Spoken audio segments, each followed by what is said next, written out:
Sweet. I'd never get tired of listening to our theme song. But good evening, everybody, and welcome to another Halfling Wizard Productions live actual play here on, well, the internet, because we're on everywhere that we can possibly think of at the moment. And welcome back to QUEERZ, a TTRPG romp through chaos, comedy, heart, and a little bit of, some existential dread and crisis. Because what game involving the LGBTQIA2 plus community would we be without some? Oh my goodness, I have missed this. It's been way too long. I am your Cube Master, Mikey. And tonight we got a very fun episode planned. As you can see, I had to fire everybody up. No, I'm just kidding. No. So due to life circumstances, this is the third time for the charm, and thankfully somebody stuck around. So we're going to be doing another character side story tonight, which if you were here for the first one, y'all seem to have enjoyed that one. So we're here doing another one. And this time it is my boy, Mr. Riku slash Chris slash bestie in the world. Love him to death. I missed you. I missed you too. I missed this game. I missed everything. I've had a lot going on in my life, but it feels good to be back. I'm so excited. So tonight we are going to see a character side story with, Chris reconvening his role of Mr. Kyler, our pirate, to take that and analyze that however which way you will. But tonight is going to be fun. I am so excited. This is going to be a good one. But before we get into everything, just as a forewarning for everybody tonight, there is technically not anything that might, cause a trigger response. This is going to be a lighthearted session. It's going to be a little bit of fun. We're going to have some heart. There might be some rivalry. I will say, though, that without certain aspects, if y'all know Food Wars, we about to get into that tonight. Without certain parts, it's so... But you know what? If we're far enough in, who knows? We'll see what happens.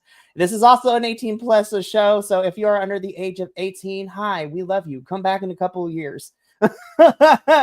or watch with a parent. Like, we're fine with that too. Watch with a responsible adult, because we got a potty mouth sometimes. No, but in all seriousness, I'm super excited. So tonight, we are about to dive into what I have dubbed as the episode titled Meals and Misfires. So, this adventure is taking place about a couple of weeks before the start of our current arc with, the investigation into the Chrysalis Bay Performing Arts Academy. Our Queeros have kind of gone on. They're still in contact with each other. They still meet up from ever so often, but heroing does not pay the bills, and most of us still got to get a 9 to 5, unfortunately. And so they also have regular and personal lives that they still got to attend to. But thankfully, Kyler, who has been uber busy with all sorts of things, finally finds himself having a weekend to himself, which he agreed to help his friend by spending that weekend running around doing God knows what Q is going to have them do. So, Kyler, this, you know what? Let's have a little fun off the bat. So, I need to know, what is Kyler's mode of transportation around the city? Does he have a car? Does he bike everywhere? Does he take the public transports? Like, what's the tea? Oh, that's a very good question, because I know he can't take his spectral pirate ship everywhere. That'll be a little bit too obvious for folks to see. Just a little bit. Just a little bit. I think the way he gets around, just to kind of stay with like the sea or water beach type theme, I think he skateboards around. I think he has one of the classic longboard skateboards, probably an electric one too, to help him get around. So I think that's how he usually gets around. You are my new favorite. Hey, I've always said I've always been a California boy at heart, so it's always been something that I've always enjoyed. Oh my goodness. Well, it's official, guys. We're gonna get Chris to visit the West Coast at some point again. So um we're gonna have a good time. But that's for future. You are my new favorite as a California kid myself. I'm like, yep, that is so accurate. That is not even a stereotype. That is so accurate, especially if you go to the beach cities, especially Venice Beach. Hmm. So alrighty. So now I don't know if it's possible. We got to come up with a queer skateboard like design now to sell. Yes, I yes, like some sort of decal for board. yes. Anyways, we'll come back to that later. So, Kyler, while you are not flying your, phantasmal galleon across the skies, which is just probably not the best idea to keep a low profile. But hey, you know what? Fabulous.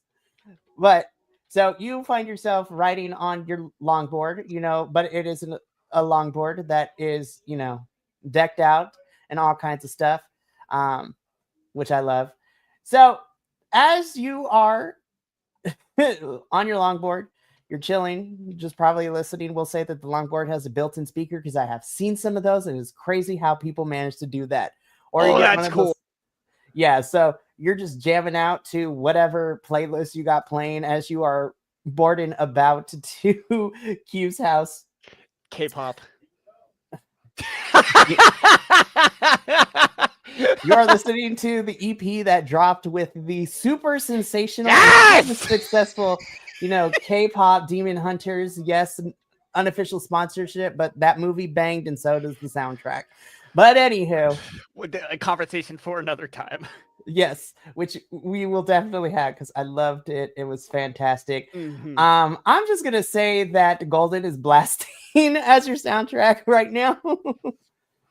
um, and then it gets super scandalous with Idol. Ah, But your idol. Oh, yeah, so good. But sorry. as you are boarding around Chrysalis Bay, again, for those of you who don't remember, Chrysalis Bay is a hodgepodge mixture fusion of a large metropolitan city, but with the aesthetics of a like island village, nation, city. Lots of like tropical stuff all around. So it's a lot of fun. As you are going through the streets and the piers of Chrysalis Bay, you are taking in the sights and the scenery, which is a interesting clash of metropolitanism, of the hustle and bustle of a big city with the mahalo vibes of beach culture. And before you know it, you for sure have found your way to Q's neighborhood, which we say neighborhood, but we put that in air quotes because right now Q is kind of living.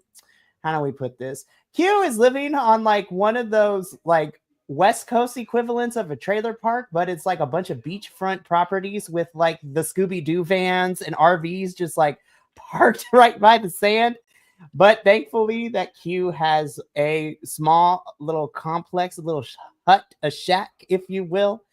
And as you kind of pop up your board and power down, the speaker, you are you are bombarded with a variety of sights, sounds, and smells as you approach Q's bungalow. So, the first thing that you notice is that Q is in his garage, as he normally is every time you come over.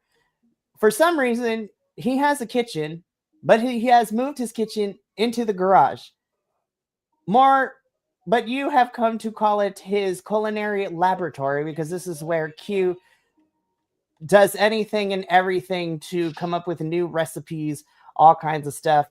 And you end up being the primary, test subject for all of these things for both good, bad, and ugly. I am so hungry right now. Yo, for reals. Oh my goodness. So that's what you see. What you hear, of course, is the banging of pots, the running of like a small, like electronic portable, like burner, and the sounds of things boiling in pots and things like that. And you are overcome by the smell of a very tangy and mildly spicy scent that kind of clears the nostrils. You're like, this is good, but I also feel like if I get closer, I'm about to lose some nose hairs. Yeah. So, Ooh. as you are approaching closer, you just prep yourself. You're like, all right, let's do this. You enter the precipice of the entrance of the garage where you see Q in the middle of a mild culinary meltdown. But not in a bad way. He's just running around putting things together. He's like, oh crap, I let this sit too long. Oh no, I forgot to file the food permit to have working gas in this thing. He has been for the last what seems to be 20 minutes or so just in his own little world, and he has no understanding that you have arrived into that area of be like, hey, I'm in the space. What's going on? As he's like running around, he's like trying to get his attention, and he's like, just like as he dashes back, and Kyler is eventually just goes, just as loud as he goes, "Hi, Q!" You just see him like from that volume and of interruption. You see him like be like and then like fall, but not all the way to the floor, but catch himself halfway.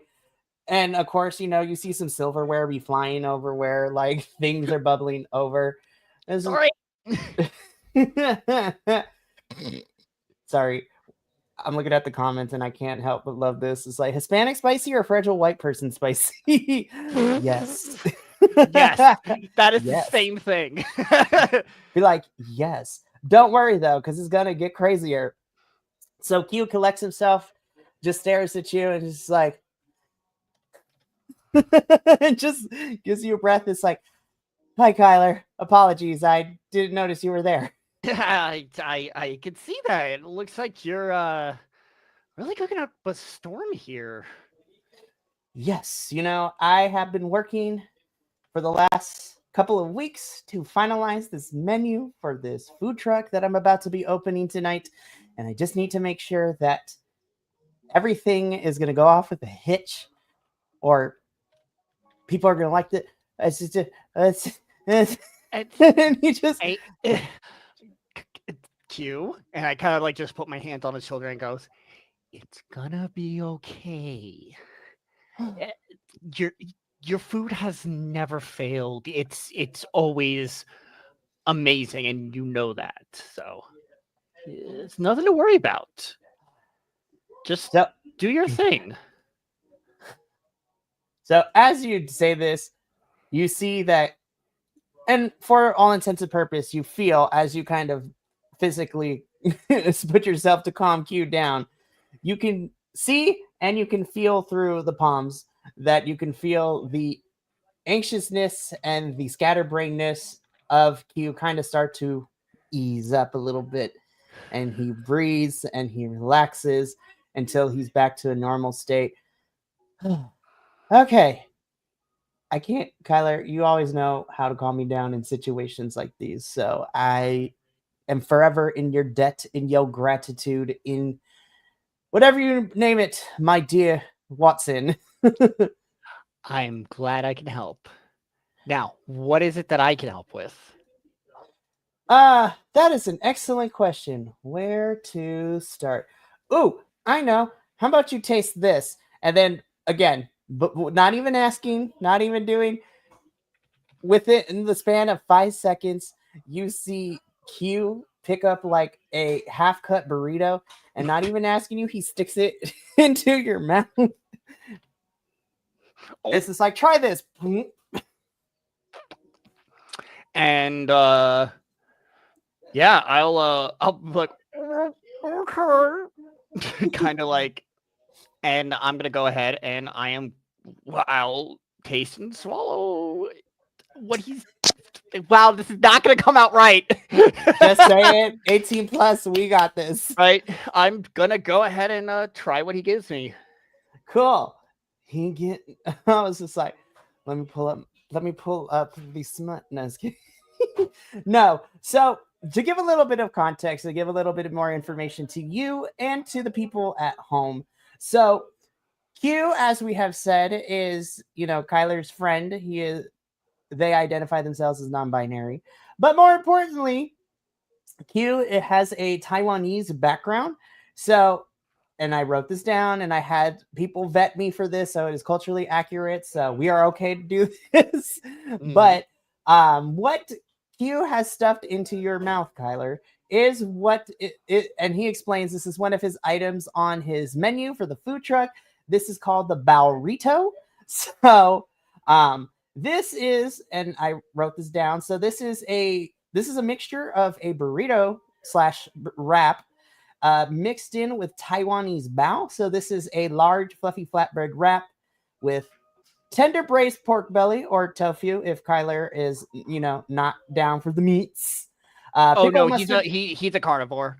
Okay, so there we go. So this has braised pork belly, pickled mustard greens, sweet soy glaze, crushed peanuts, and cilantro served in a 5-spice aioli drizzle inside. So this is basically like a Taiwanese version of a Mexican wet burrito. I am so hungry right now. Sorry, not sorry. You're not helping. Hey, you know what? I figured that Q's gonna be the foodie of this adventure and for this campaign, so I apologize in advance, even to the players who are not here, because I'm gonna make y'all hungry with chapter 3. But anyways, I think he's going to really enjoy this with the flavors. I think Kyler spent enough time around Q that he might not be able to name everything in the food, all the ingredients, all the spices, all the intricacies that maybe a culinary fiend would more. But it is something that it's definitely flavors that he definitely grew into and is definitely enjoying right now. And you could see almost like his body just melts and like I said, Q, whatever you make is gonna knock everyone's socks off.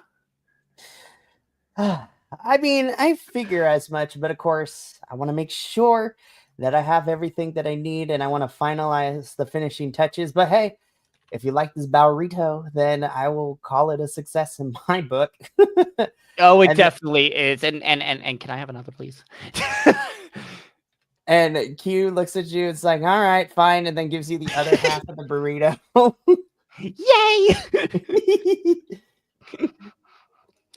So as you are kind of sitting on Q's like makeshift couch, so it's kind of like a couch, but it is, instead of it being a regular couch, it is a couch that has been made with like leftover grocery store pallets and things like that, and stapled with cushions and things like that. Very DIY. It gets the job done, but it's not. Q is about being frugal, so so sounds about right. Yeah. So as you're sitting there eating the burrito, Q begins to kind of clean up everything that he did for this burrito. And as he's cleaning without breaking looking at the direction of like his sink, which is basically just like one of those wash bins. It's not an official sink since we're in the garage.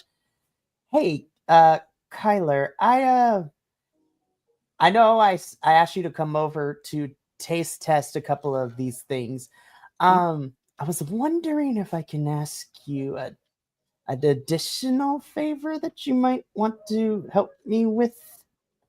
That's sure. Yeah, absolutely. What do you have in mind? So I think I want to make sure, because I have all the basic stuff ready to go for the opening of my food truck tonight. I still need to go into town, or I at least need to go to the market, so to speak. And I still need to get a couple of different ingredients and then do a couple of quick taste tests with some mixtures that I'm gonna bring along. Would you want to help me out finish my menu today? Yeah, absolutely. I would be honored to. Whew, great. Okay. So, got that one done. So as as Q is Q as Q is cleaning up, and you can sense a sigh of relief after you said yes to it. Q gets his longboard. He makes sure the garage is closed and locked, and he just stares at you. It's like, hey, last one to the market is a rotten egg, and just starts to speed off on the longboard. Yeah. Up! And I'm gonna hop on mine and like just speed off after him. Yeah. I'm cheater! And then of course he goes nah nah nah nah nah nah. Oh, So the two of you begin racing your way to the Chrysalis Bay open market, which is set near one of the piers slash boardwalks of the Chrysalis Bay, well, bay, so to speak. And as the two of you pull up, Kyler, thanks to your inability of being on the longboard aficionado, plus may or may not be due to the physical enhancements of your, powers, so to speak, you were able to beat Q to the market. And as you are kind of just like didn't break a sweat, Q comes up behind, is like, man, I gotta stop. Man, I gotta lay off all the food tasting and get back to it. God, how did you get so fast? I know you've always been good, but dang, man, you were like 5 feet in front of me the whole time. I've had a lot of practice. A lot of steep up hills to where I've lived. So I guess I have the leg strength now. I guess so. And shoot, maybe I should ask you for pointers and tips. Shoot, I need to get back into the swing of things. And as he says this, he comically like pinches his little love handles he's got going on. I was like, the price I pay to be a culinary aficionado. Nothing to worry about. Anyways, okay. So Kyler, just just to give you a quick forewarning, it's you this is not normally where we go, but I heard that we can get some really rare ingredients here, but the clientele may or may not be a little bit extravagant, so stay close, and yeah, you should be fine. Okay. So yeah, I think you'll be fine. unless we run into Miss Brooks. Oh, anyways, we shouldn't be. I made sure she wasn't here today, but keep your eyes out. Do I know who Miss Brooks is? That is a good question. I'm gonna say no. Okay. And I'm like, I look at him. I look at them, kind of like, oh, okay. Is there something I need to know about this Miss Brooks? Well, okay.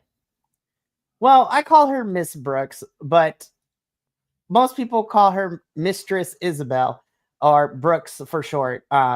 So let's just say that she's probably one of the best like spice and seasoning sellers here at this market.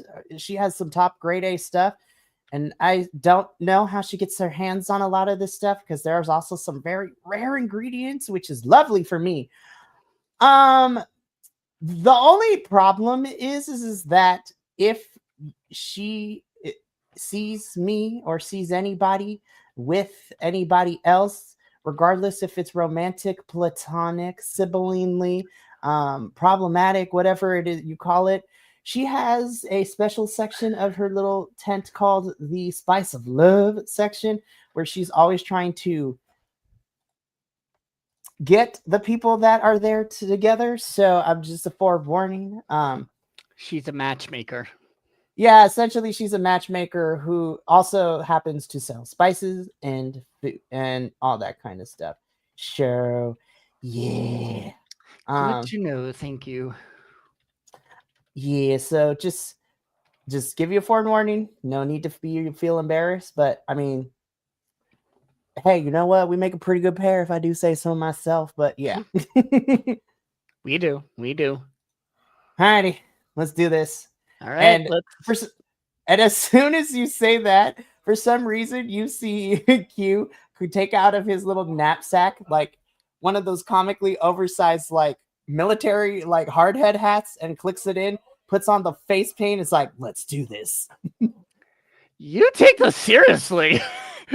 Oh, don't worry, Kyler. I'll be like, I got your six. And again, just he stares next to you. He puts his arm around you. It's just like Simba. All this can be your. No, just kidding. Oh Lord. So he puts the hat on. He puts the face paint on, and he puts like a hat on you too. It's just like, watch, like we got this, and then just drags you into the entrance of this market. All right. Let's go. Alrighty. So this is where it's gonna get fun. This is gonna be a choose your own adventure type of situation now, Kyler. Oh boy.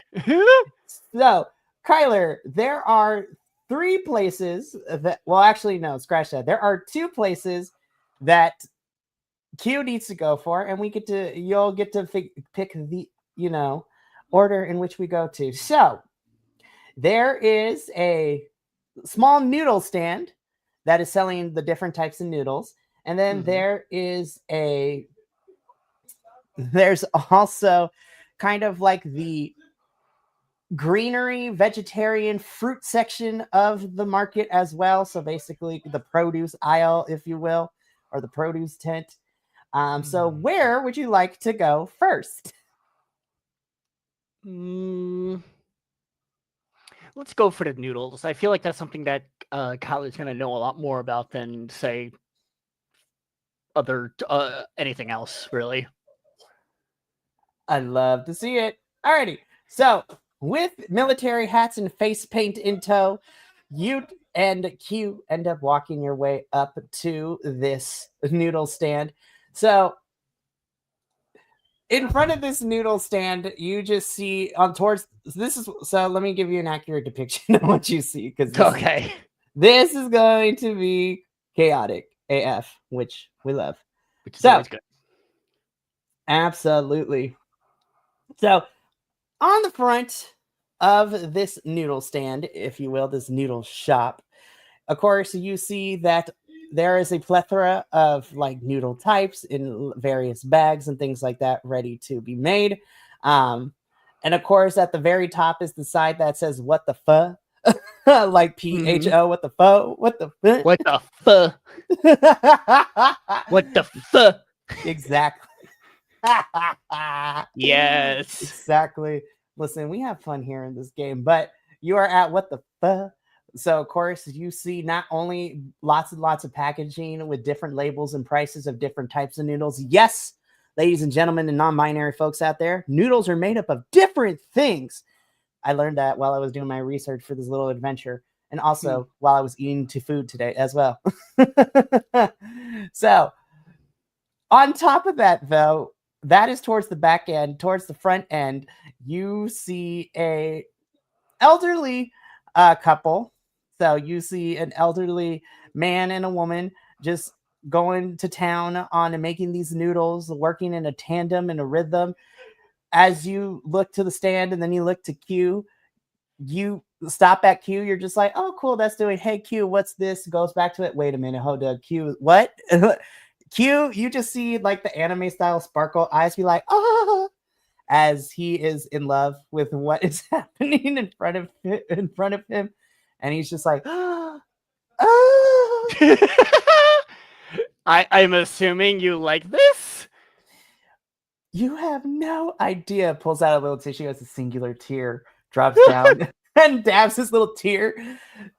No, I mean, Kyler, you know me. I love looking at new culinary techniques and learning from, people who've been doing this forever, especially when it comes to cooks and chefs and aficionados, whatever the term that the kids are using these days.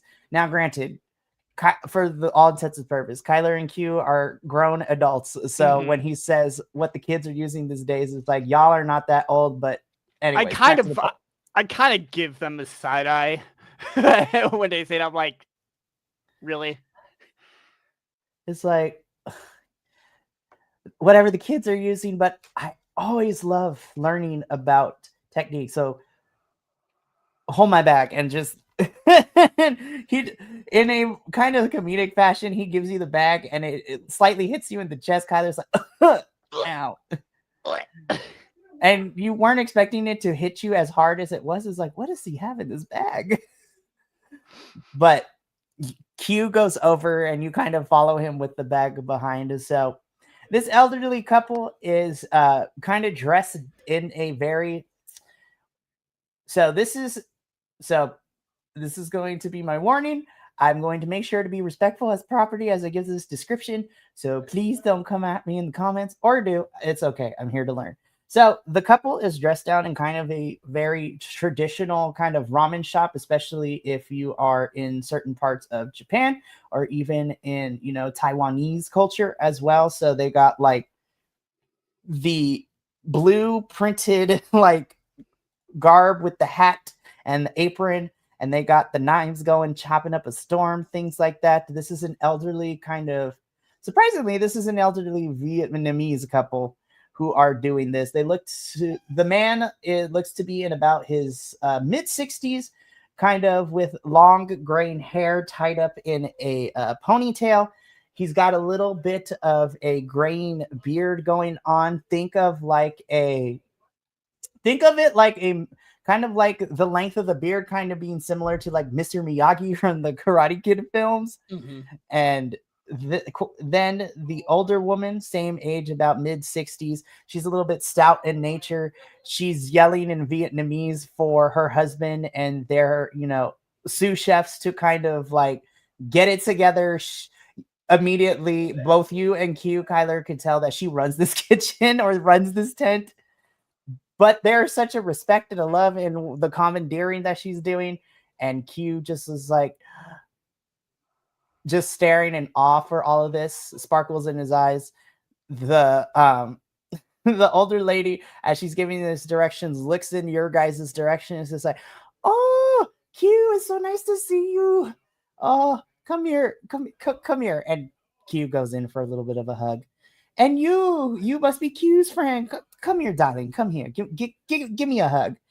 And she like in that weird like Vietnamese grandma way. Anybody who has had a grandma, especially when it comes to other cultures outside of the U.S., that if grandmas ask you to get a hug, it's more like she's nicely telling you to come in for a hug, but you better go give her a hug because it's gonna be trouble if you don't. Exactly. Be like, come here, give me a hug. Only if you're okay with it. Sure.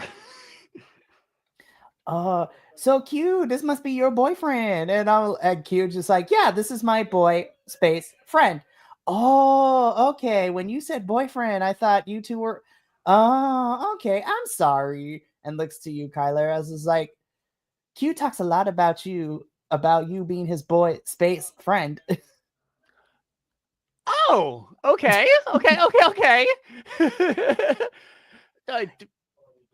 Yeah, I kind of come over Saturday afternoons most of the time for their lunch specials, and then I get to talking to them. Oh, where are my manners? And Q is like, Kyler, I would like you to meet I would like you to meet the owners of What the Fuh. This is Mr. and Mrs. Koshida.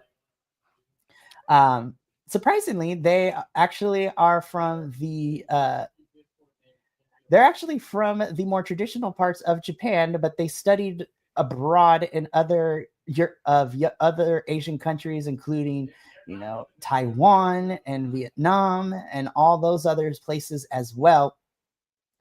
And they're bringing all that Eastern flavor here to us here at Chrysalis Bay. So they've been in the game forever, and they've kind of also been helping me step up my noodle game because Yeah, it's been kind of trash over the last month or so.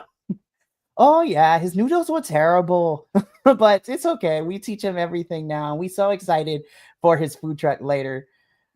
So since you two are here, how about I treat you to some lunch? And within an instant, she produces like immediately two full bowls of these very amazingly looking and even better smelling like combination of noodles with that is being garnished with some white rice and some chives on top of it. And surprisingly, there's also a little what seems to be a little bit mixture of some fruit in there as well. Mm. I'm just making Chris hungry, you guys. Yeah, a bit. Just a bit. So, of course, Mrs. Koshida gives you to the noodles. It's like, come sit. And as she kind of like pulls the table aside a little bit, she guides you guys to a table behind all the prop pieces of the tent and the backdrop where they're holding all of the menu board and the prices of everything into kind of like the backstage area. Anybody who has been to a swap meet, especially in the West Coast, especially a Hispanic Latino swap meet, like you have all the stands, and then in the back is just like a rinky dink tables being surrounded by all the other tents and like all the storage boxes and everything in this large area. She's like, come have a seat. And so she places the food on the table. The two of you sit down and begin enjoying the meal. Mrs. Koshida joins you with her own bit of a meal, surprisingly packed in a very nice little bento box as well as she's eating. So, Kyla, tell me about yourself. How long have you known Q? Oh, I don't know. Maybe like a couple years now. I don't think. Yeah, I've only known him for just a couple years. Not as long as many people think. We've gotten to know each other pretty well over the past few years. So of course, um, uh, so a lot of people think we've known each other for almost, I don't know, forever. Oh, that's very lovely. I mean, I kind of like I said in the front, Kyler talks a lot about you. He says that you're his best friend and everything, and I always tell him to bring him over, and now he has. So I'm so happy to meet you, Kyler. You are a very nice boy. I'm very happy to meet you too. Um, I could see where Kyler got a lot of his skills from, and oh, I'm sorry, where Q got a lot of his what a lot of their really great skills from. So I'm very happy. Uh, it's all the more honor to you all too for the work that you've done as well. It really shows. Oh, well, that is very nice of you, Kyler. I mean, we've been doing this for a very long time, probably 3 decades at this point. And we've been I mean, of course, we've been so busy. We don't have any children of our own, but Q here has kind of become like our adopted child here. And we've been trying to pass it down what we can to him because we want him to be super successful, and we want him to settle down and find nice guy or girl or anybody really. And Q is just like, Mrs. Koshida, we talked about this. I was like, I'm trying to open this food truck. I promise I'm going to find somebody once I get my business up and running. Oh, don't you stop, Q. Be like, you handsome boy, you need to find someone now.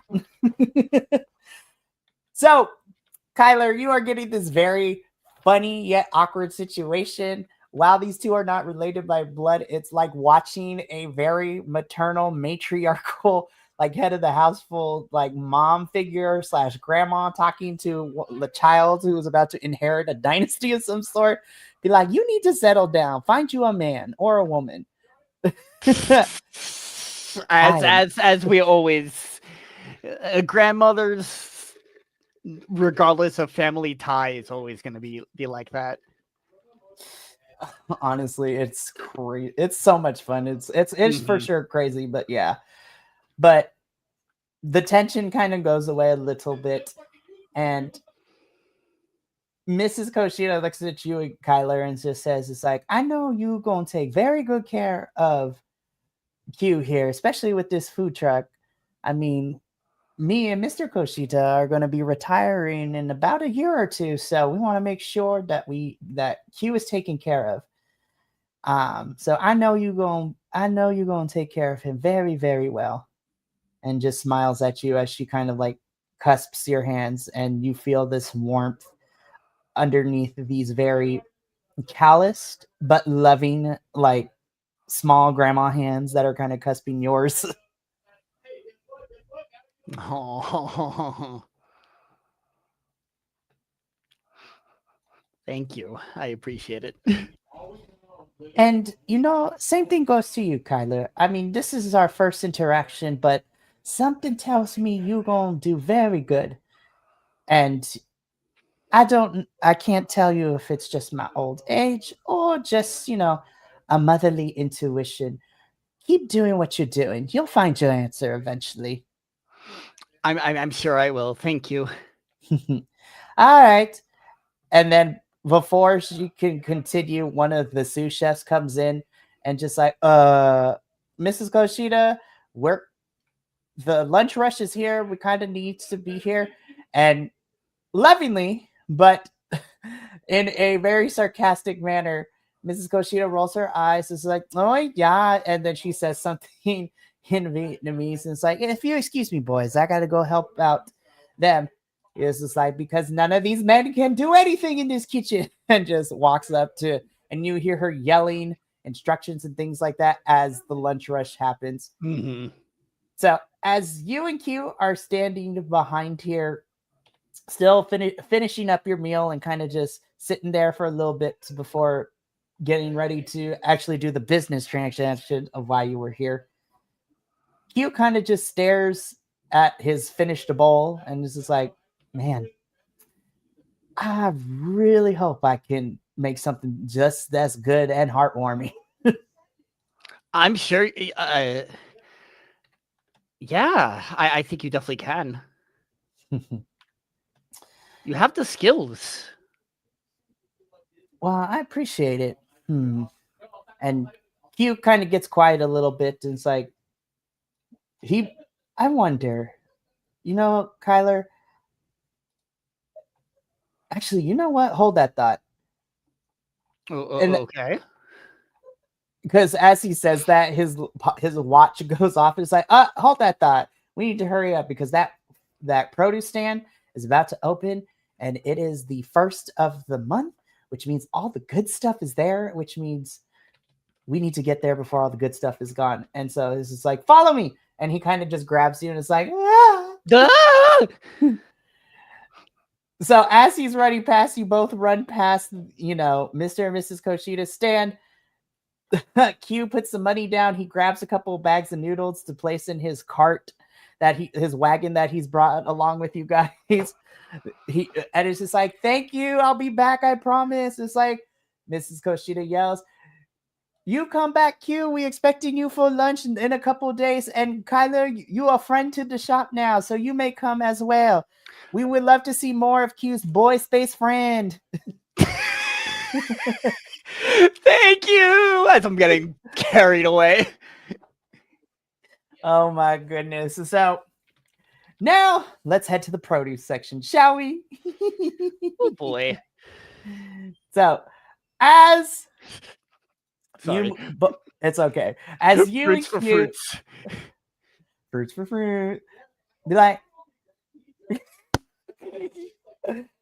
I wish I had my clickety clack fan. Like, oh God. it's somewhere in my closet. It's somewhere, so I gotta look for it for next session. Or I'm gonna order everybody sub. I'll be like, here, guys. That's how our transformation sound. The clack. So good. And you're like, hero up. Right? Those are like our morphers. Writing this down for later. All right, back to the plot.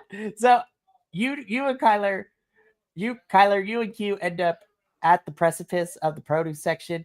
There is quite a number of people here, which is a lot of fun. And they range from a variety of ages and ethnicities and heights of people, all shapes and sizes. And so, as you kind of take in the sight of be like, wow, over some fruits and vegetables, there's a lot of people here. Surely it can't be that crazy. You turn to Q, who has now pulled out a map of some sort from his bag, and like a whole entire like wartime movie, puts it on the table and it's just like, all right, soldier, here's the plan. Oh, okay. So as you look at this map, this is the crudely drawn map of the whole entire produce section. Oh, you That is, and it's you just really like, got into this. listen, Kyler, I know I might be a little bit over the top sometimes, but when I tell you that the produce section is a war zone, is not an exaggeration. People have been taken out. People have lost fingers. People have broken bones. People have gone to the hospital because of this produce section, especially after the pineapple incident of last week. And then all of a sudden, the sound effects cues is like, dun, dun, dun. The what? Okay, so without getting into much detail, the pineapple section, the produce wars were never the same after it all changed when the Pineapple Nation attacked. Nah, just kidding.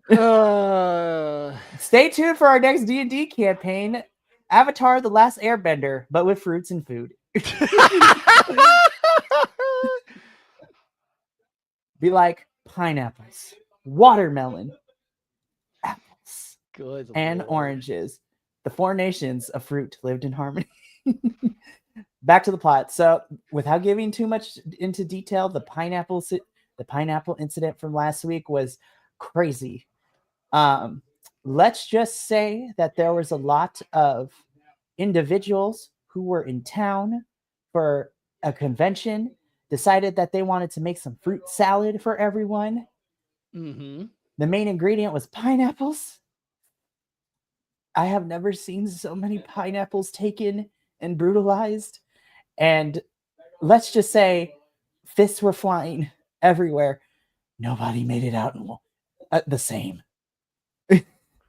And again, comically, you just see like the anime like face growing dark, be like, we're trying to purge it from our memory. Oh no. I was like, that poor 6-year-old. They never stood a chance.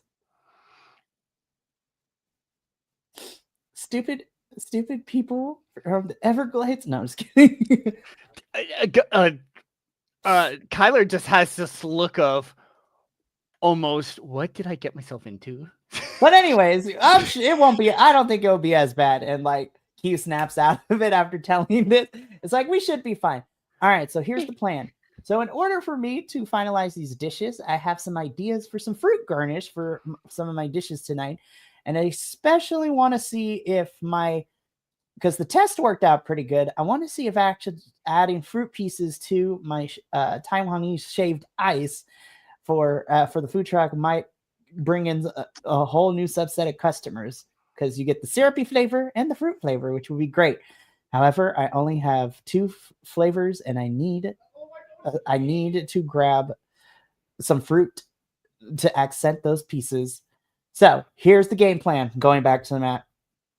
In 5 minutes, these gates will open. It will be a rush. So here's what I need you to do. And again, like a whole entire like military plan. It's like, I'm gonna need you to flank left right here. You're gonna go behind that. You're gonna take some shelter behind the apple stand. This is like, you're going to make it as your cover, because the suburban housewives have found themselves here today. They're about to have a book club. They love those apples. But if you try to get in front of them, they will turn feral and they will flip a table, or they will flip tables and things like that. I was just like, especially Miss Judice over there. She finally got off parole after flipping tables last time. Anyways, but if you go behind the apple carts, the backboards of the apples will be fine. And once you get past the apples, then you'll find your first fruit of the watermelon. I'm going to go to the other side to go get the mangoes and the papayas that I'm going to need. And then we'll reconvene at the very far end where the holy grail of all fruits is finally here. It is the most weirdest ingredient that I need. But according to some research and things like that, it is the Manchurian durian that I need at the very far end. You see, as Kyler's eyes go wide, I'm like, durian? I know how it sounds. I promise you. I know it sounds weird. But I've been testing it with smaller ones that I can find. And I've heard that the ones that from abroad is finally here on this specific day. They always run out every time I come here, but they finally have it. I need that durian, man. I need that Manchurian durian. I that is fine. Just do we have nose plugs on the shopping list as well? Takes out his bag, sticks it in your nose. It's like Roger Dodger. Good. and it's just like, oh, hang on, you're also going to need this. Takes your little helmet hat off, puts on like a comical like an umpire mask from baseball instead, and gives you like a whole entire vest, like an umpire that it's like padded and everything. And it's just like, trust me, you're gonna need this. Okay. And then like a gunslinger, you see Q equip himself with a similar mask and vest, but he also by the sides of him has 2 water bottles. It's like, these are for the cat moms. They be crazy out here. Gotcha. Be like, let's go. So yeah. Anyways, should you need my help, Kyler, all you need to do is just call my name and I'll be there. So I promise I will be. Yeah. We love to see it. Yeah, you know exactly what's going through my head. Yep. That's exactly why I made that reference. Yeah. Alrighty. So, are you ready? Ready as I think I'm ever gonna be. Oh, this is gonna be so much fun. Be like, it's high noon. When did this become Overwatch? Bet. Oh my goodness. Good lord. We love to see it, honestly. Alrighty. So this is how this is going to work. So we're going to have a little bit of fun with this today, Chris. All right. So this is how this is going to work. So in a little bit, we are going to basically... I can't believe I'm actually going to say this. We're going to be having a race for the fruit. So you and Q are on a mission. So what we're going to do is we're going to see how successful you are in grabbing what you need and also making out of this fruity war zone in one piece. All right. So here's what's going to happen. So I'm going to be rolling for Q. You're going to be rolling for you.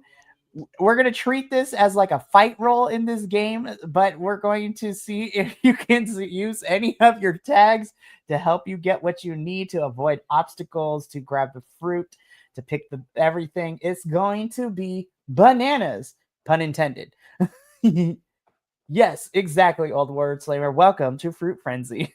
Mm-hmm. This is going to be great. So make sure you have your 2d6 ready because we're going to see how unscathed and how much trauma that Kyler is going to be having. Be like, I remember the Fruit Frenzy War of July today. All right. Let's go for it.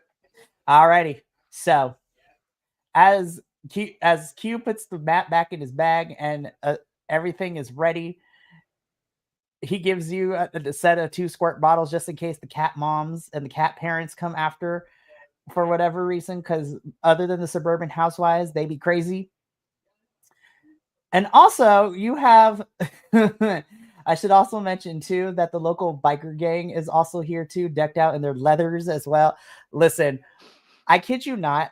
This is an actual experience that I had recently when I went to the swap meet. The kinds of people you meet and see there are fantastic. It was fun to go and interact with all those types of people. So we got the housewives, we got some families, we got some biker daddies. Like, this is about to be on and popping. It's gonna be insane. It's gonna be insane. I'm excited. Be like, oh, anywho. Well, that too, but you know. Be like, trying to at least like, be a little bit PG here. Don't worry, nothing too crazy is gonna happen. We'll see though if you get fruit smashed in your face and if we get real housewives of Albuquerque out here. Oh, good lord. This is gonna be crazy. Alrighty. Be like, racers, start your engines and let the best woman win. Let the best drag queen win. all of a sudden, you see a very tall, like black bald man in a blonde wig, dressed out in pink, just like come down from the ceiling ? Even though it's an open air market, just roll with it. Be like, fruiter. It's like, racers, start your engines, and may the best fruit picker win.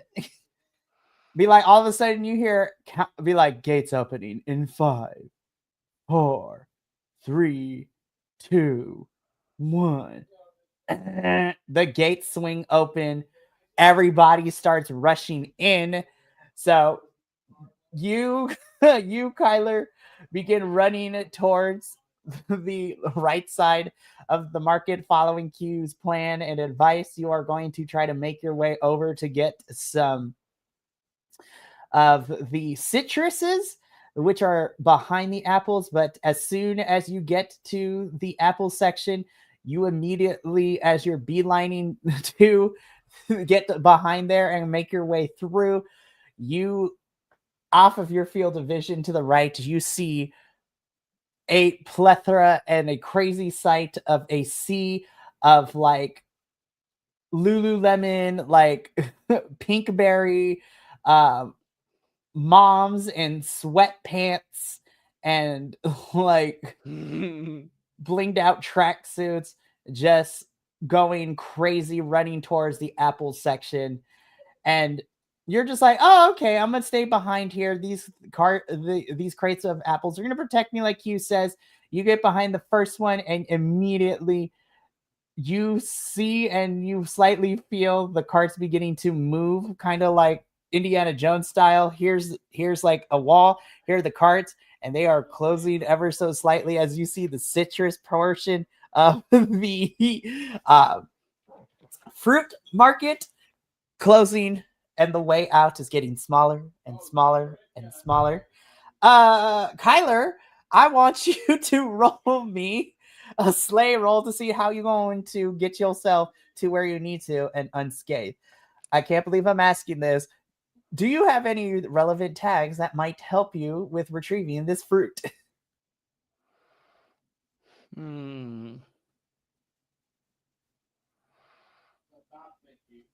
Actually, oh boy. Would that work? Yeah, why not? So,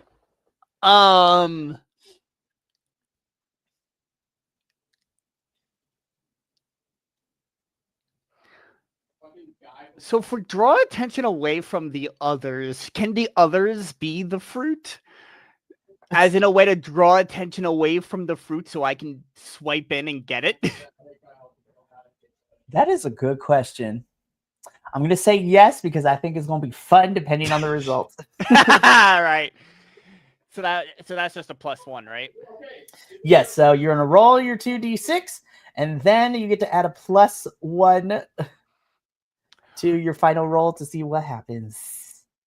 I think I'm also going to add Seafarer Acrobatics to it. Go for it. I'll give you a +2. Do you like the flipping stuff around everything? Yep. All of a sudden, you hear that be playing in your head. So 2d6 plus 2 gives me 8. Party. Alrighty. So with an 8, that is a partial success. So I'm going to say that you are able to get to the citrus, but there's going to be some complications from it. Okay. So before we get into the complication portion of it, Kyler, why don't you narrate how you are able to make your way Indiana Jones style without being crushed to the wall with these apple carts? So, Kyler, as the apple carts start closing in, he's gonna see 2 of them as they're coming in and rush towards them to kind of like almost like the parallel bars to like swing off of them, and do a flip into air away from all the carts coming in. And once he lands, he's gonna look around for like a rock or a stick or something. And he is going to grab it and attempt to I think he's going to try to find he doesn't want to do any sort of destruction, so he is going to I think he's gonna see if one of the other stands has like a bell or a gong or something that usually they do to signal like a special deal or something, and attempt to toss it at the bell to make it go off and make people get distracted by it to think that, oh, there's something going on over there. You know what? I'm going to say that there is. So you're able to find like a small little rock. I mean, this is kind of like gravel ground, so uneven a little bit. So some of the asphalt has like, come up a little bit, and it's kind of formed a little bit of a chunk. So you are able to do so. And then I'm thinking within this section of the fruit produce stand, there's like a little shop that does like fruit salads and fruit ensaladas and stuff like that. So, and of course, you know, like some restaurants, you ring the bell if you had a good time and had some good service. So that's one of those places. You take this asphalt, you throw it at the bell rings, and just like Animals in the Wild, the moms and some of the other patrons look over there and start running towards that bell, which causes the apple carts to no longer be moving. This is where the complication comes in, because you get to the citrus section, you're able to get what you need. You turn around to let Q know that you got it, but as soon as you turn around, you didn't realize that as soon as you hit that bell, you turn to see, kind of like slow motion, you see Q running past the bell, like about to pass by it, as he turns to look at you to give you a smile, but then it disappears when he sees a whole crowd of people running towards him. And so now it's going to be Q's turn. All right. So you're just like, oh no. Oops. Be like, oopsies. So this is gonna be Q's turn. So hold on, let me get this dice out because it's been a hot minute. Alrighty, so Q is on the other side. So Kyler, you're watching this all go down. So Q is on the other side, and as he's realizing that a stampede of individuals is running towards him, he, in his mind, figures out, oh crap, I need to get up on out of here. And I was like, I am so close to the mangoes and the papayas and all that stuff that I need. It's like, all right, let's try to do this. So Q continues to sprint. He quickly, with his eyes, darts around. Again, because he is just a regular person, he doesn't get any bonuses. Oh, look at that. It is a 10. So that is barely, but woo, that was so Doesn't close. even need it. He is super fine. So Q at first is shocked. It's like, oh no. But then just smiles and is like, I got this. In a forward momentum, while he's running, he grabs what looks to be some sort of kind of like square dolly crate that are used to like push like heavy crates and stuff like that across the floor. And he ends up taking it and making it in as a using it as a like temporary skateboard as he grabs his crate, throws it in front of him and jumps onto it. Forward momentum tucks in as the momentum wheels him forward past the crowd. And then he hops off that thing where it continues to move forward, but he kind of slides himself to the papaya stand, grabs what he needs, and just looks back at you and is just like double finger guns. All right. So You he got does so he does the double finger guns, and he just gives you again the most comedic like over thing, kind of like what you see in the cartoons with like 50 million hand gestures, kind of like signing, be like this, that, this, that, there, and you're just like, what? And then he's just like, run for the man durian, run for the durian. And so I'm gonna bolt. I'm gonna bolt for the durian. So both of you are running for the durian, and the two of you kind of are running opposite sides, and then you start closing in, bottlenecking towards the goal.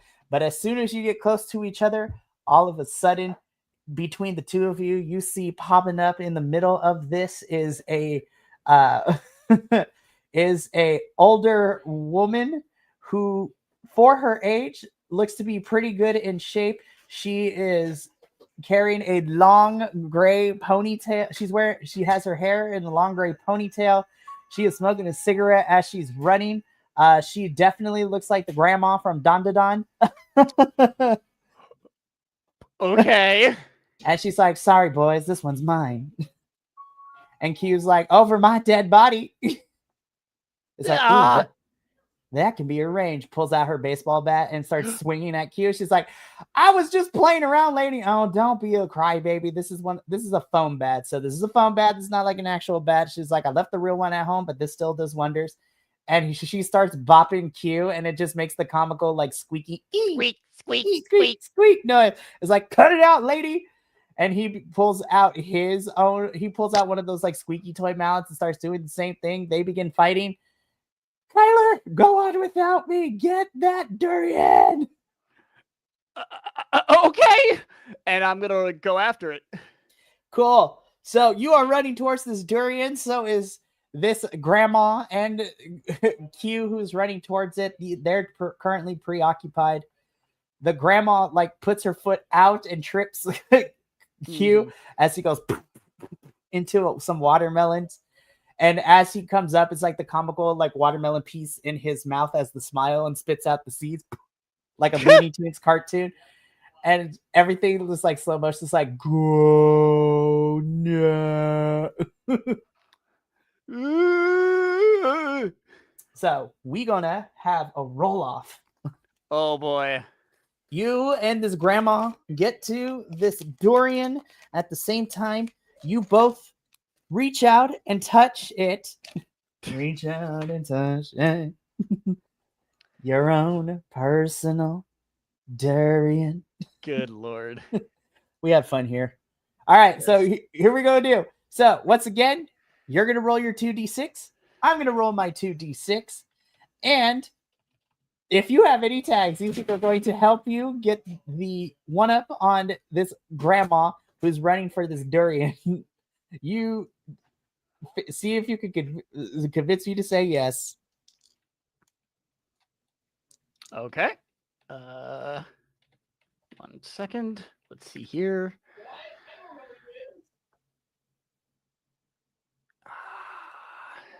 I don't think I have anything for this one to add to it.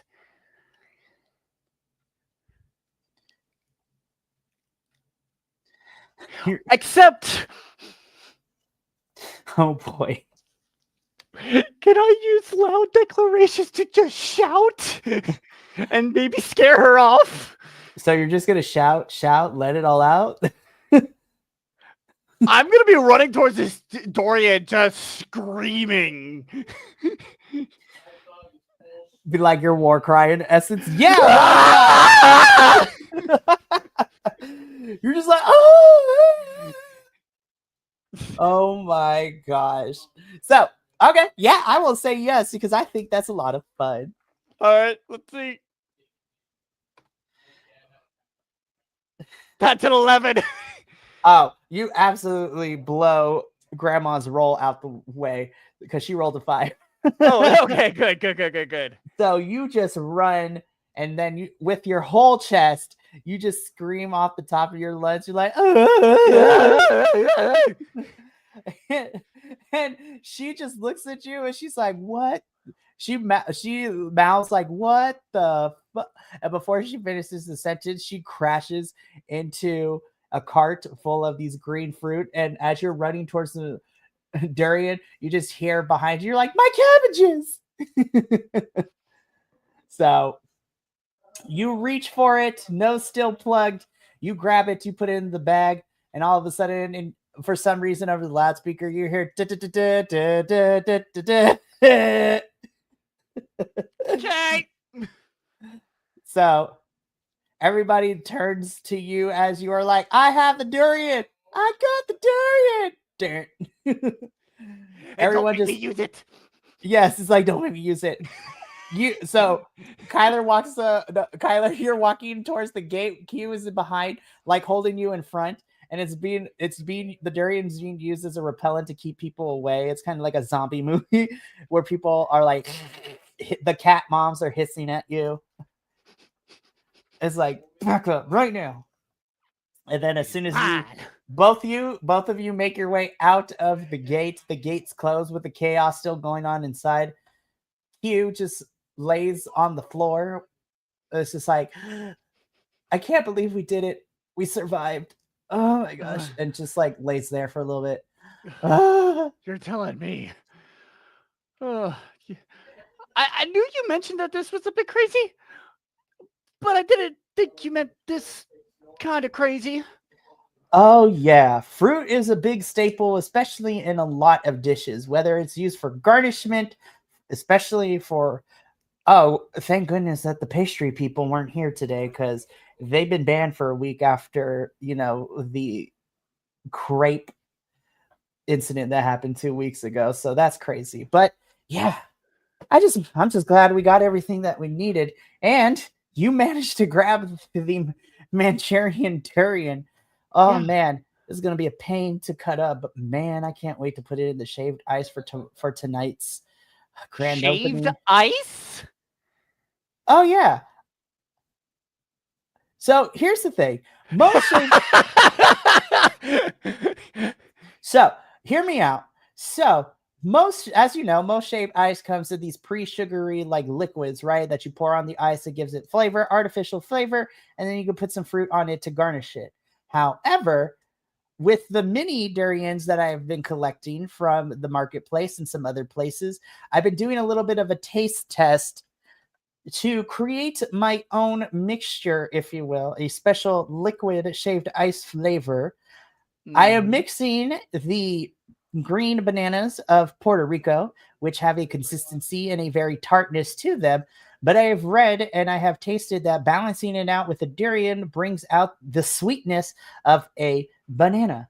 But the mini durians aren't going to cut it because I need to use like 10 of those for every 2 bananas that I use in this mixture. This Manchurian durian, as you can see, is very big. Its properties are very large. I only need a fraction of that, and I can use this for multiple batches if I will. So, food science is like Bill Nye the culinary guy. Okay. Be like, Q Nye the science guy. Oh, lordy. But I appreciate you going to war with me because I mean, I could have probably did it by myself, but last time I tried, I walked away unscathed and with only a couple of fruit. So thank you for being here. Also, I didn't realize that you were so good at acrobatics and parkour. Like, where did you? Kyler, I feel like you're holding out on me. Like, what ninja tactics? Who you been studying? What like monastery have you been going to? I was just like, how did you learn that? I took a lot of gymnastics when I was younger. Yeah, that's it. Gymnastics. I mean, it's not something I really do too much of nowadays, but it's something that I guess just stuck with me. Q kind of just looks at you with a puzzled look, and it's just like, okay, if you say so. He I has mean, the cheesiest grin on. you know, we could talk about this more in depth later. Right now, I think we earned ourselves a little bit of a break. So Yeah. how about we go sit at this bench? But I know the spot by the beach line. If we can sit and we can have some snacks, if you will. I brought some snacks. I think we earned some snacks. Yeah. I think so too. I think so too. All right, let's go. He Q gets up. He kind of puts his arm around. He puts his arm around your. He puts his arm around your shoulder, Kyler. It's just like onward. As you like again, both comically, like you just saw battle and war and stuff like that, make your way over to the spot that Q was mentioning. With the sounds of the rest of what chaos is happening behind us. Yeah.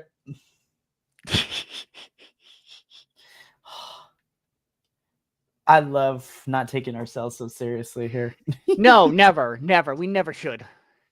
So, as the two of you make your way to this nice end of the pier spot where a couple of benches are, it is now entering the golden hour, which is a very nice, part of the day where the sun is setting over the horizon, but it's just a golden color, lovely, beautiful, romantic, even.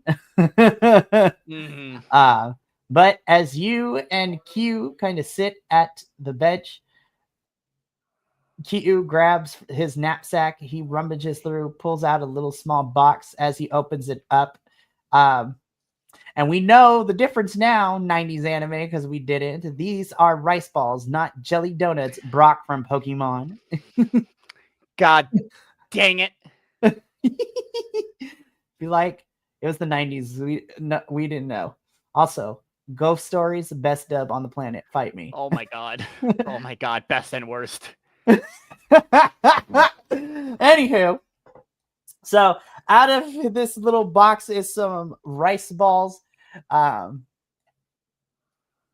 of packaged neatly and nicely, as well as as Q pulls out a little thermos of some green tea as well, and he pulls out literally Q's bag is like Mary Poppins style. This is like, how deep is this thing? How did you manage to fit all this in there? Like, what's going on?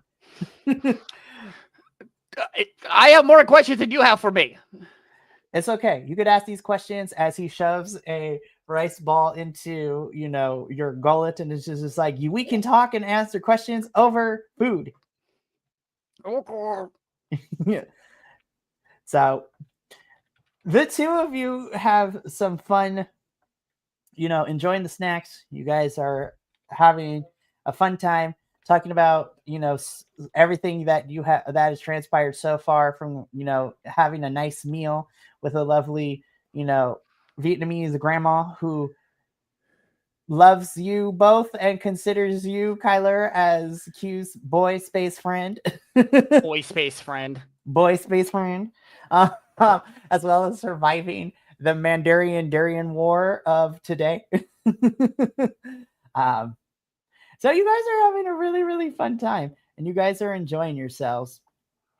As you are kind of finishing, because there's a whole bunch of rice balls in here still, but as you're finishing your one, Q kind of puts his stuff down and gets up and walks over to the edge of like the pier and just is staring at the sunset and just you see him close his eyes and kind of let the breeze kind of pass through on his face as it flutters through a little bit, and just turns around and just cracks a smile and is just like, thanks for coming with me today.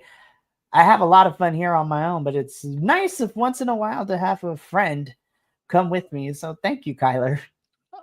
I mean, of course. You know, I've always enjoy any sort of wild and fun adventures with you.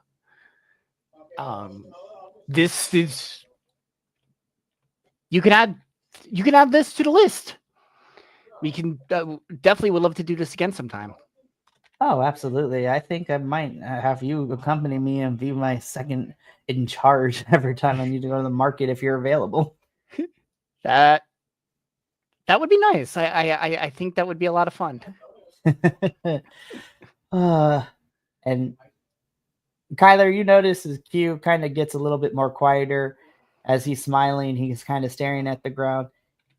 Hey, Kyler, do you mind if I ask you something? Sure, of course. You can ask me anything. So, I, you know, and I'm just gonna come out and say it. Hmm? Do you think people are born knowing who they're supposed to be, or do you think it's a lot of trial and error? You mean like fate or something like that? Well, I guess what I'm getting at is do you think, and this is just a general we, not a specific just me and you we, um, do you think we as individuals, I guess, yeah, I guess fate is that kind of thing. Do you think that we automatically know what we're supposed to be, or do you think it's more about the journey to figure that out on ourselves?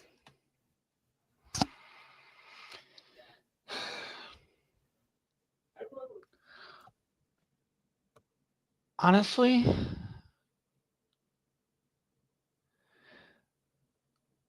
I don't think we're supposed to know. Because honestly, what's the fun in that? Like, just finding that out for ourselves is part of what makes life beautiful, doesn't it?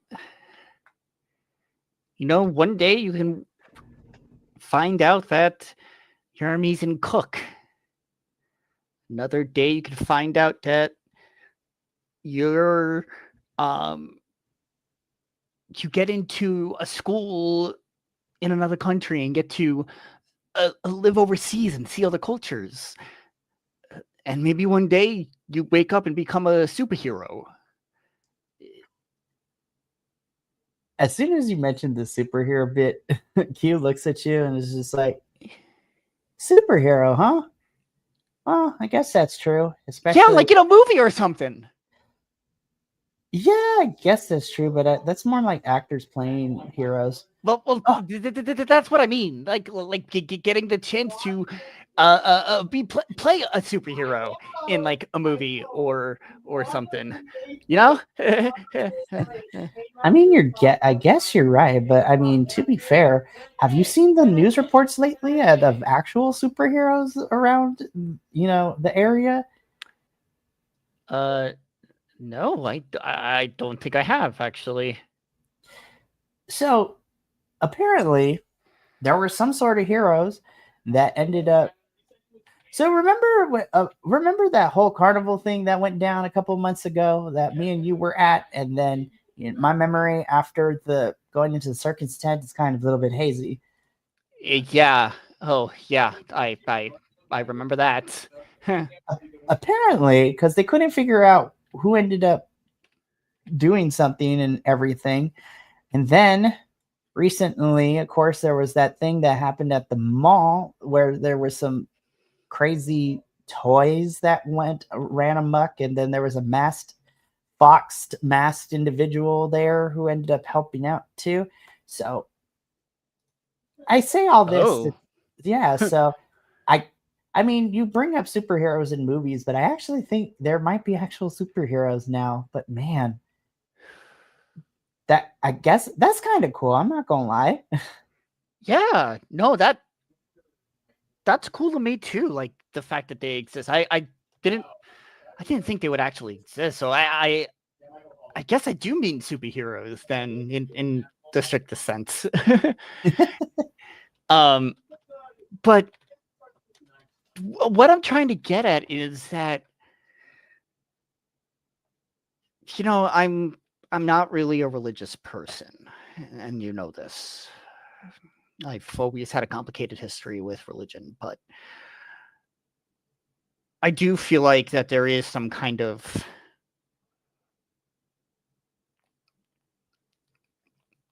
path for us that we're not supposed to know about, that we just go along with. And maybe sometimes there are things we do that can change that path, can adjust it. But it it really is about that journey, because it's what we find out about what that path is that makes life exciting. I mean, for me, just I going back to movies, just think about it as this. You know me, I don't care about spoilers for anything, because I'm still going to watch the movie and enjoy the process to what I get spoiled on. That's what makes the movie good. And I think that's what makes life good too. Yeah, I mean, I 100% agree with you, Kyler. Follow-up question. I mean, I can't thank you enough for helping me out with all this today. I finally have everything I need to open up my food truck tonight, and I'm nervous, but I'm excited. Um, but how can I help you? What's your dream, and how can I help you on that one? What's my dream? I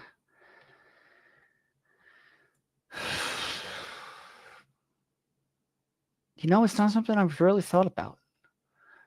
I hate to sound like stereotypical of what I say all the time, but you know me, I enjoy the freedom of life. I enjoy it. Like, I live on my own. I get to do my own thing. Nothing to really tie me down. But in terms of what dreams I have in life, I guess it would be just being able to do that, to live my life the way I choose and not anyone else's. And yes, that I know that's like I just said that that's kind of what I'm doing, but it just as much as me, there's enough barriers around that. So Hey, and Q, despite his goofy and over eccentric nature, um, there's a quite warmness and seriousness from him now. Hey, you know what? It's okay with me. I always wondered what's your dream, what's something you want to accomplish, and I think that's an awesome dream to have, to be able to be 100% authentically you, and be able to live that unashamedly, unabashedly, no restraints, just the wind to your sails, so to speak. yeah. And I don't know how to articulate the concrete ideas, and he kind of puts his hand on your shoulder. But I promise you this, Kyler, whatever that looks like for you, however you want to go about doing it, I give you my promise that I will be with you every step of the way. You've been here, you've been my friend for so long, and you've been helping me with my dream. So I think it's now in time for me to help you with yours, and to kind of figure out what exactly that looks like for you. And he kind of just smiles and says, if you need anything, you just let me know. Even in my limited knowledge and resources and things like that, I am willing to give everything that I have to make sure that you can find that wind to your sails. And he kind of just smiles at you. Kyler kind of chuckles at that and like, wind to my sails, huh? Yeah, yeah. You are a very free spirit, and I mean, adventure seems to be in your nature. So, I mean, any way that I can help, I am ready. I am reporting for duty, Captain. As he gives like a comedic like wave.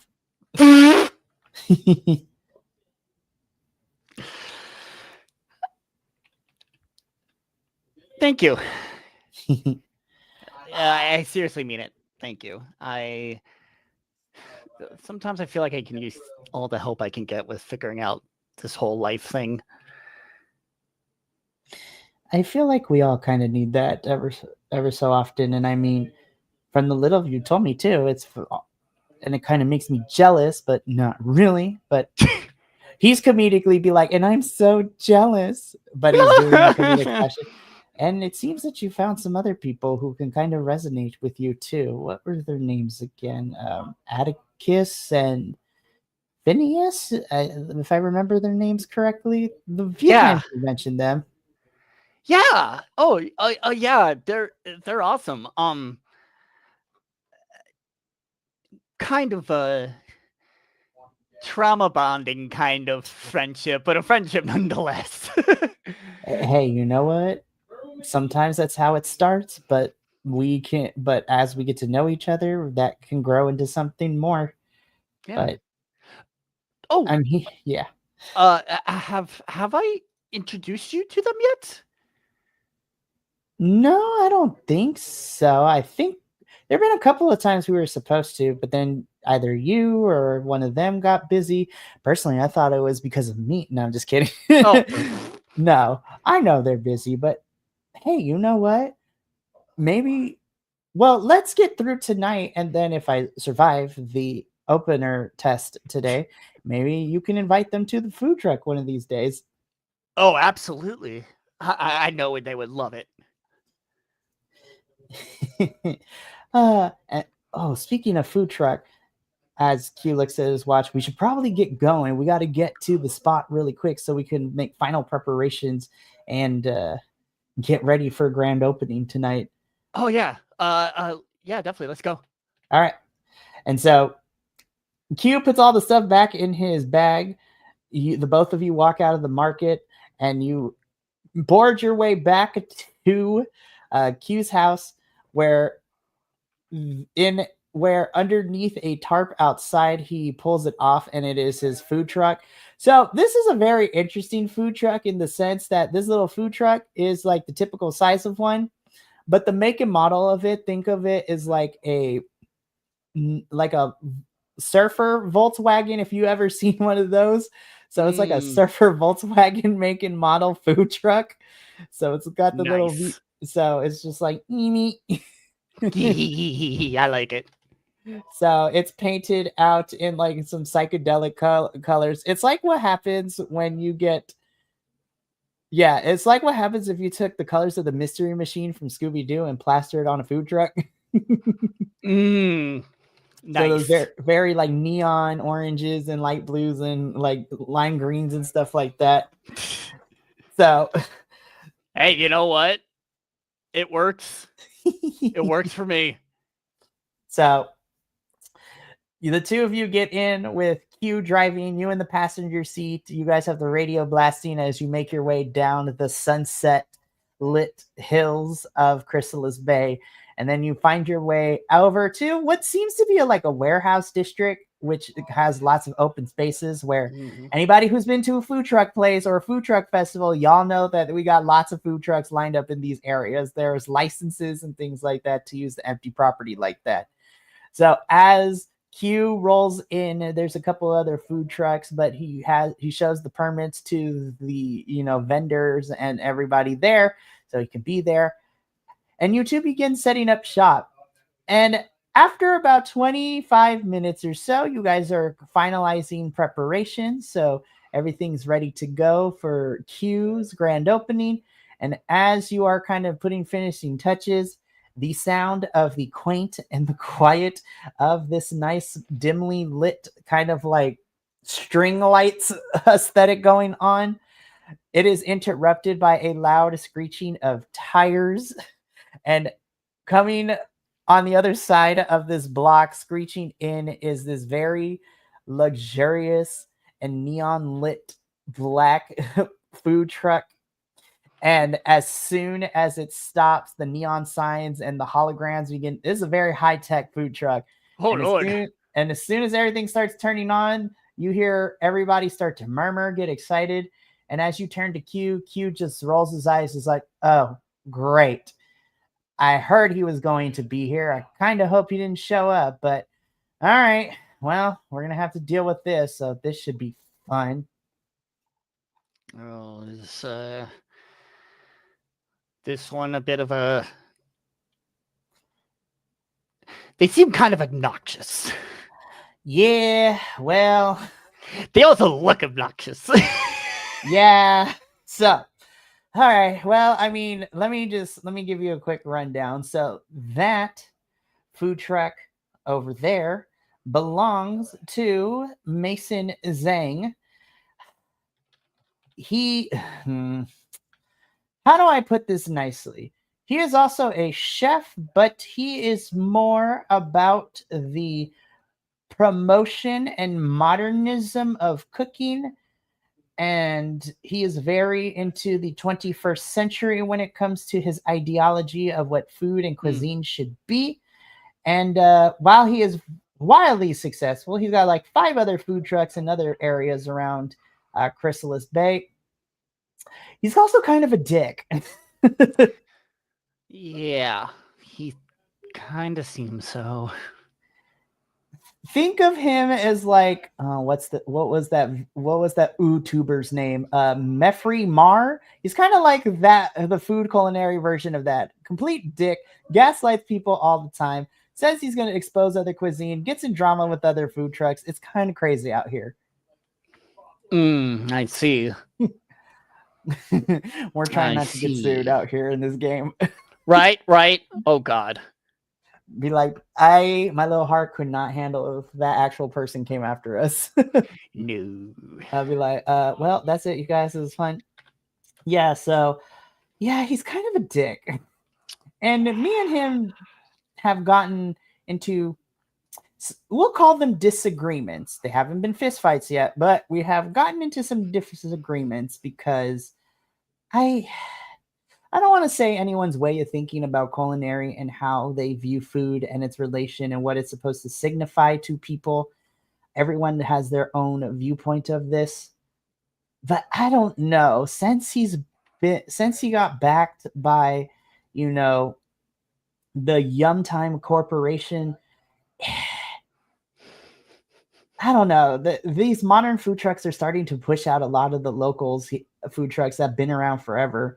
I mean, for example, like Mr. and Mrs. Kushida, they still do very well by selling their noodles at the market. At one point, they had a food truck that they were looking to do, but had to close that down because this dill weed put them out of business. It's just gentrification in a mobile way. Ugh. Which that's the chapter 3 theme. Stay tuned for that one down the line. Oh, great! I mean, it's not a secret, but even still, be like, stay tuned for chapter 3 because that is going to be the big topic and a big theme addressed in our campaign after this current arc. But anyways, back to the plot. So yeah, I mean, he's here. He's probably going to get lots of business, but I'm not going to let his presence deter me from what I'm here to do, which is to do this test and to see what happens with all of that. No, you're going to kick his ass. I'm just going to say that right now. Oh, bet. Oh, you know it. So, all right, let's get this started. It's about like people are going to start coming in about 20 minutes or so. So let's do the thing. So YouTube finished up everything. The sign goes out front with the prices and the menu for tonight. Q's belief is that for his menu, he has mostly main dishes, some small like portion-sized food that is just enough to fill you up. But if you want to take some home for whatever, um, you can as well. He believes that the warmth of it should be enough where you're not going to have a food coma afterwards. But if you want seconds, you could take it home or eat it there. He's cool with whatever. And then, of course, he has some dessert. Mhm. So things start to come in, Of course, Mason Zhang's truck is on and popping across the way as it is like the hottest thing right now. But some of the other food trucks are getting small businesses. Q's getting a little bit of business too. And he's actually doing pretty well. Then, after about an hour or so, as the crowd gets a little bit long and the line gets a little bit longer for Q's stuff, Q turns around and is like, all right, next person up. How can I help? Oh, it's you. What can I get for you, Mr. Zhang? As you promptly turn around and you see this dillweed make his way up to the front of the food truck. I'm like giving him like I'm like staring daggers at him the entire time.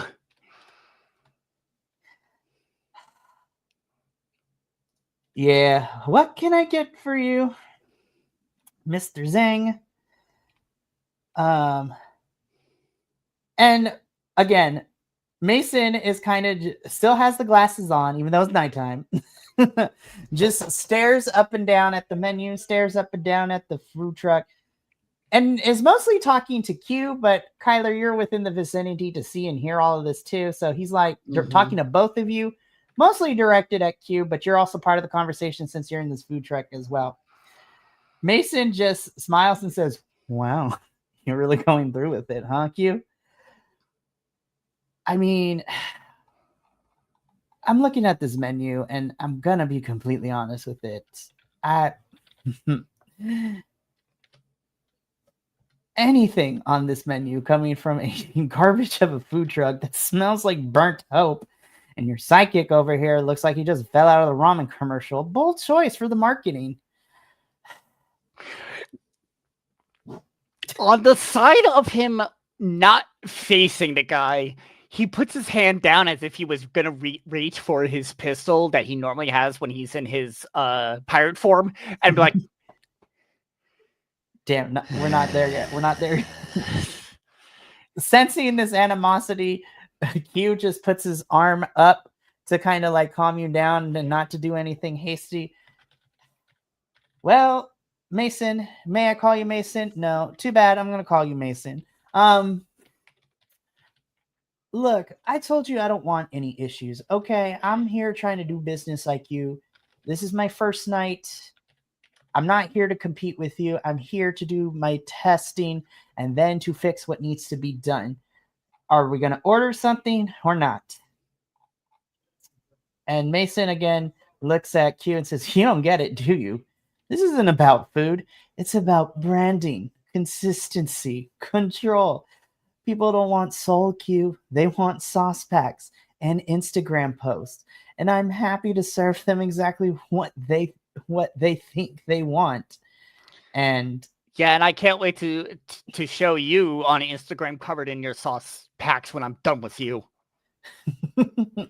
oh, so your little psychic talks. That's very amusing.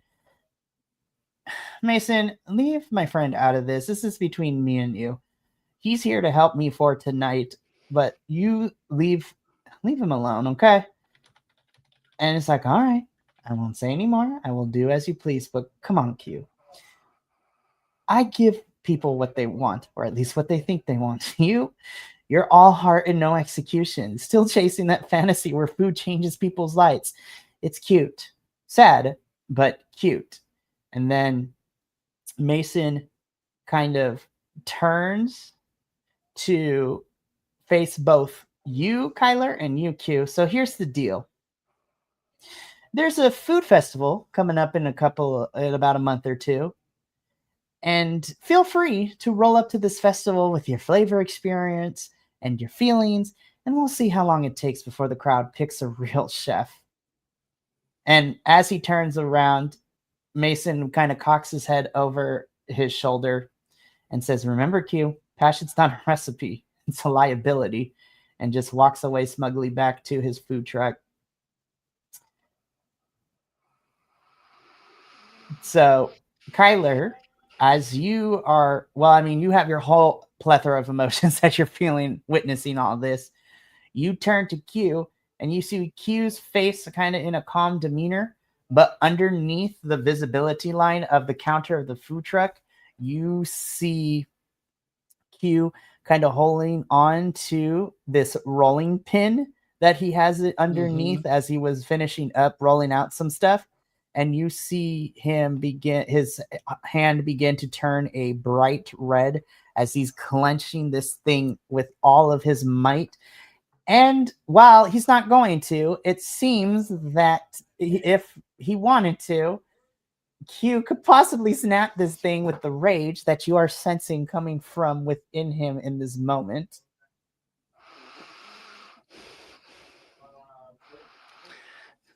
I put my hand on his shoulder and like, don't worry, we're gonna kick his ass. And if we don't, I'm gonna make sure we have enough Dorian so I can shove it so far up his nose that's all he smells for the rest of his life. I do not like this guy. No, and I feel that I would have more questions if you ended up liking him. But yeah, he's the worst, but he's the most successful thing, and personality wise aside, he has found success here at Chrysalis Bay. He has a small little franchise with his multiple food trucks and things like that, but I think I'm going to be able to manage. And yeah, before you even ask, I'm going to be entering this food festival. And I'm going to prove to him that all heart, all passion Q here is going to put him to shame. Yeah. And you know what? You know how I mentioned I still need to introduce you to my friends? Yeah. Maybe we can get some more help. I like the way you think, Kyler. You know what? Let's get through the rest of this rush, and then once it's break time, we can discuss this in manner. But anyways, back to the kitchen we go, and then you and Q begin to continue to fill in orders. About an hour and a half passes by. The proprietors of this venue come over to you and tell you guys that it is your turn for the rotation for a small like 30-45 minute break. So you guys close the window to your food truck for a little bit. And so this is a pretty decent venue. It's not super large. It's the size of probably like a fourth of a size of like, I don't know, like a big like mall parking lot with all these food trucks around, but it's very vibey, if you will. So the two of you get onto the roof of the food truck, and you guys finally, after so long, are able to kind of just sit and relax. And of course, Q made some food for y'all, for both of you, as you are sitting up staring at the stars and the lights on top of this food truck.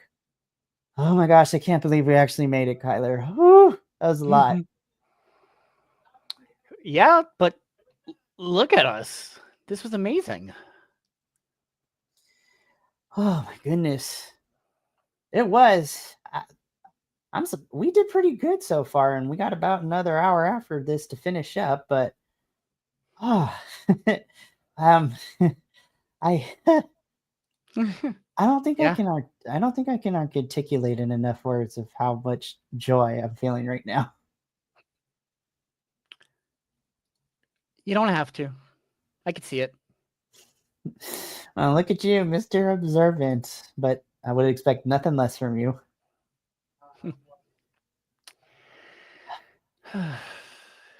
I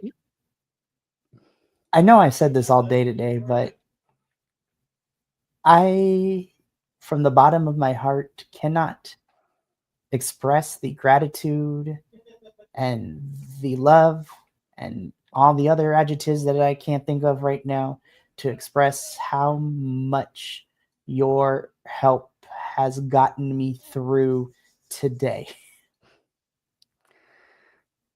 I mean, Yeah. I just do what I can. Like, I always want to be there for my friends, and so I'll always be there for you.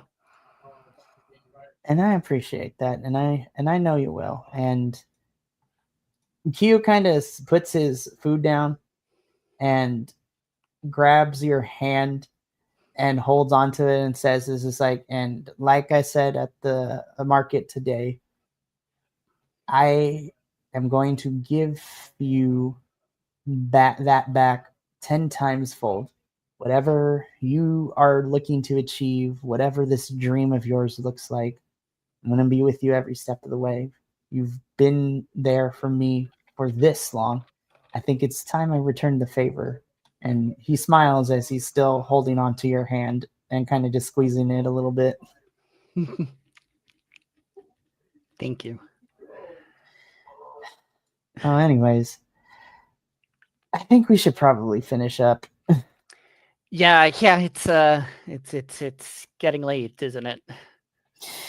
Just about. Let's finish these last customers and then, you know, you could just crash at my place tonight. So let's go ahead and get this. Let's get through this last hour. Sounds good. So both of you climb back down off of the food truck. You guys crank out the last couple of orders. It is closing time. The last couple of people begin to kind of exit out, make their way. You guys clean the kitchen, throw away the trash. Q pays the vendors his, like, I guess the finder's fee, if you want to call it, for being able to be there tonight. And in return, the vendors have given Q his official license after successfully passing his little test here tonight. So now he can travel anywhere in Chrysalis Bay and have his food truck go. So the two of you, it's like midnight. You're jamming out to like the playlist that you created, Kyler, of the like midnight driving playlist. You guys Nice. make it, yeah. You guys make your way back to Q's house. You go inside. Q has the futon ready for you. You two kind of just decompress, unwind, and he makes his way to his room. And Kyler, you find yourself kind of, in the peaceful silence of the ocean air and the breeze and the waves, as you are kind of just sitting in the laying on the futon in Q's living room. And you find yourself kind of going into a reflection of the day's events and everything that transpired. And as the moments of sleep, of the gentle embrace of the night begin to weigh upon you, making your body heavier and your eyelids heavier. Kyler, what are some of your last thoughts that you are thinking of before you drift off to sleep? So Kyler's thinking a lot about the last day, and he's thinking about um first off how much fun he had hanging out with and helping Q out. This is something that's completely new to him, and it kind of reflects on his earlier statement, is that you could wake up tomorrow and you never know what's going to happen, and that's what makes the path we're on so beautiful and great. And as he's sitting there thinking about that and thinking about the conversations, he's thinking about um how he was keeping his, I guess, hero side of himself secret. And as he's lying there, it's a bit of that kind of fight between that Q deserves to know what's going on. I mean, I shouldn't really be keeping this secret from them, but at the same time, it could put them into more danger. It's a tough thing of what is the right thing to do here, and that even as a hero, we don't always know what the right thing to do is. But as he lies there, going back and forth on this for a little bit, he decides to move his mind over to the food that they've made, the warmness, the comfortableness, and the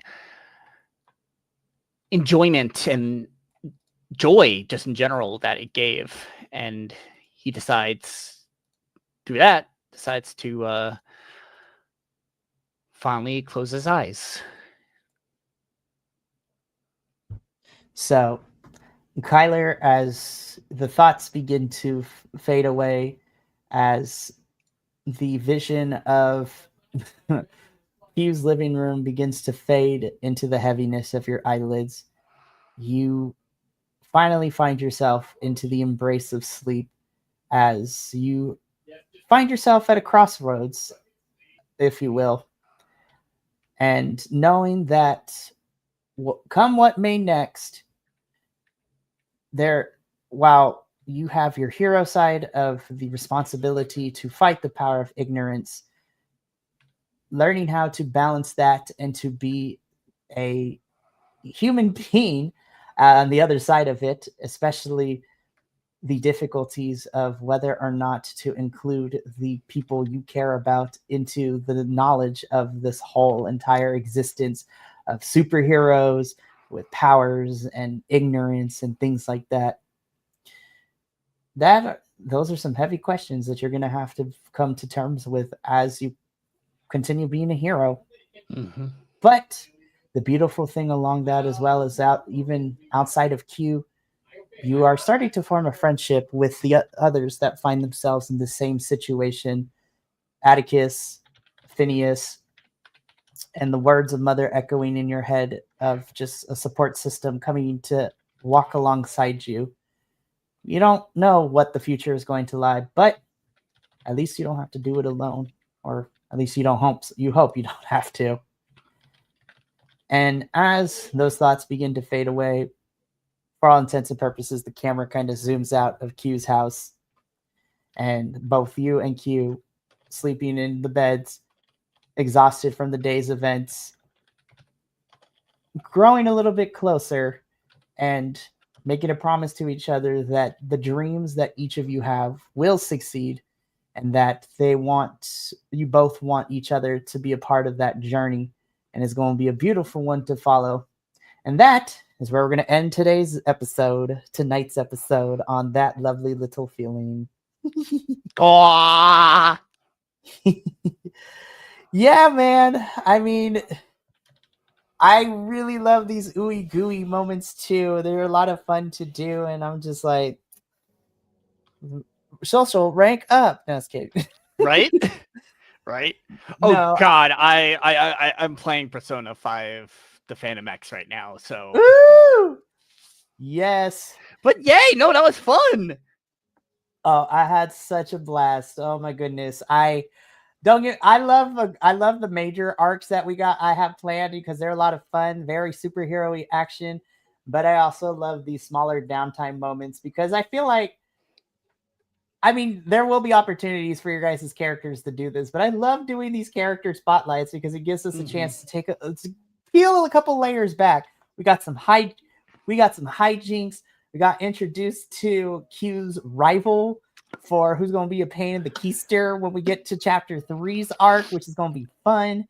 We know a little bit more about Q's dream. We got a little bit more of Kyler too, and his thought process on things, what his dreams are. Like, we're peeling like onions. Everybody has layers.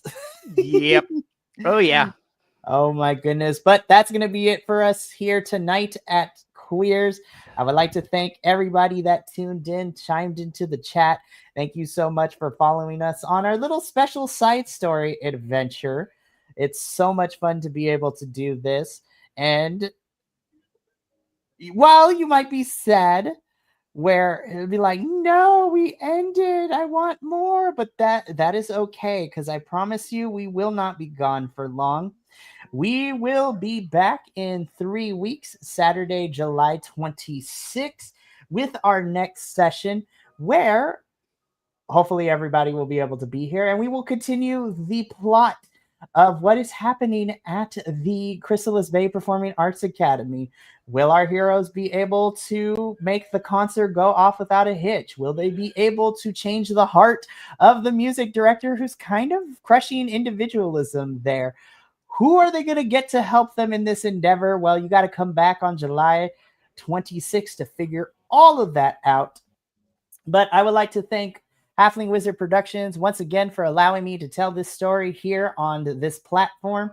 So from myself, from Chris, from Andrew and JT, who are here in spirit, and for everybody else here from Halfling Wizard Productions, take care of yourselves tonight. Remember to love yourself, love the people around you, and remember, just like this game, be here, be queer, never be afraid to be your true self.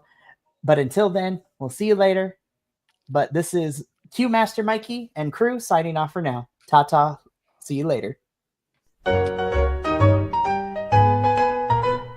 Tiny robes he's wearing so fine, in the tavern sipping on wine, knows the secrets of the old halfling wizard never told. Mystic wand and a pointed hat, talks to people about this and that, sneaky tricks and a wink in his eye. Halfling wizard makes the hours fly. Oh, halfling wizard in the night, casting spells to the moonlight. He can talk and he can know, in his world the magic grows. Down the road in evening light, he'll engage you, that's his delight. Readers of the stars he seeks, in a crowd he's sure to